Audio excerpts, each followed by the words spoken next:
ఈ సీజన్‌లో అసలు పిల్లల్ని ఎంత మంచిగా చూసుకున్నా గానీ, వీళ్ళ జరాలు మాత్రం మనం కంట్రోల్ జేయలేము. ఇద్దరు పిల్లలకు ఫుల్లుగా జ్వరాలు. పడుకొని లేచే వరకైతే పాప వణుకుతా ఉండింది.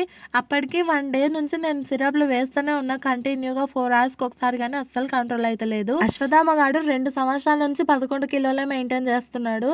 వాని పనే బావుంది మాకన్నా. పాపకి 15 మంత్స్ అయినా గూడా అది 7 కిలోలే ఉంది. కొందరు పిల్లలు అంటారు గదా! ఎంత తిండి పెట్టినా వీళ్ళు మాత్రం లావు గారని.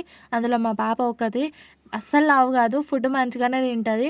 ఇగ హాస్పిటల్‌కొచ్చేసినాం గదా! డాక్టర్ మాత్రం చాలా మంచిగా చూస్తారు. కొల్లాపూర్‌లో యాపిల్ హాస్పిటల్ అని ఉంటది. ఆడికే వస్తాం మేము.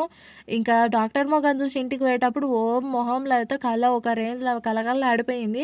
ఇంటి దగ్గర మాత్రం యాలాడ పడుకుంటూ ఉండింది. పాపం వాళ్ళ అన్న చెల్లె కింద పడ్డదేమో అని "ఏమైంది చెల్లె" అని అడిగితే వాని మొహం మీద కొట్టి అది ఉరుకుతుంది. ఇంత రౌడీ పాపను ఒక్కసారి డాక్టర్ మొఖం చూస్తే దీనికి దెబ్బకు స్వస్థ తగ్గిపోతది.